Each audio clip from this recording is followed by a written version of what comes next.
hope y'all don't have this in North Carolina, but we have this channel in South Carolina called a Hallmark channel.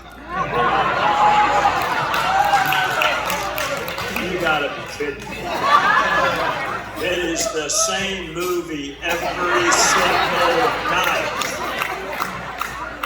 Perfect man meets a perfect woman, overcomes an incredibly minor obstacle in life, and lives happily ever after.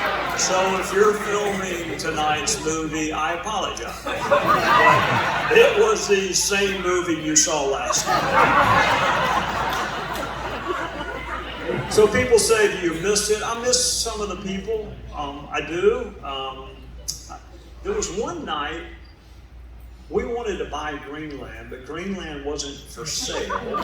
We all remember that? And then there was some discussion about Iceland, and I don't know, I mean, it's not like we were going to war, but there were some hostilities, and I was nervous, and my wife said, well, are you nervous that you're going to get called up? Because you're way too old to be called up or drafted.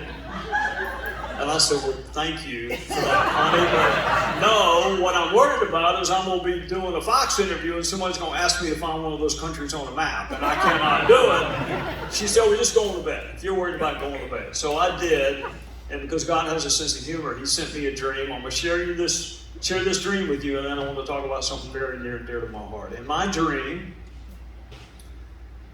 John Boehner, Marco Rubio, and Lindsey Graham all tragically died when lightning struck a hot yoga studio just outside of Macon, Georgia.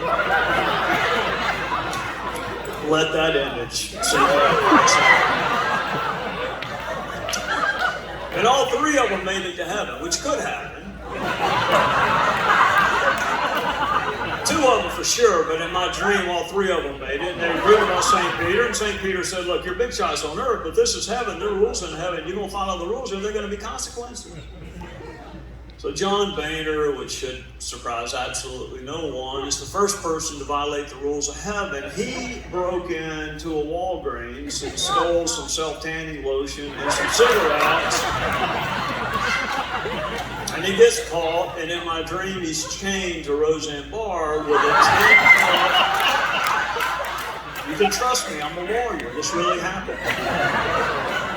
Chained to Roseanne Barr with a 10-foot long chain, and in a voice as loud as thunder, I hear John Boehner, you violated the rules of heaven, and this is your punishment for all of eternity. And then I see Marco. Marco had broken into Mary Magdalene's apartment and stole those little high-heel boots he wore in the Iowa caucuses to make himself look taller. And then on the way out the door, Marco sees this case of San Pellegrino sparkling water and thinks, you know what, I might be asked to give the response to the State of the Union again, and I need some water. So I'm going to take that too. Think about that. Y'all remember that sip of water he took on television. Come on.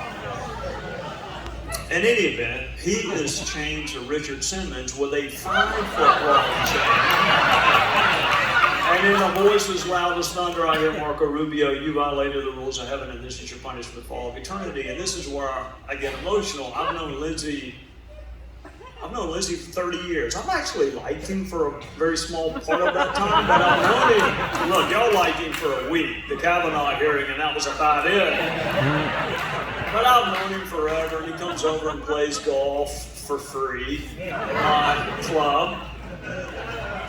So it is emotional for me because I see him, and he is chained to the former supermodel Cindy Crawford with a 3-foot long chain. And in a voice as loud as thunder, I hear, Cindy Crawford, you have violated the rules of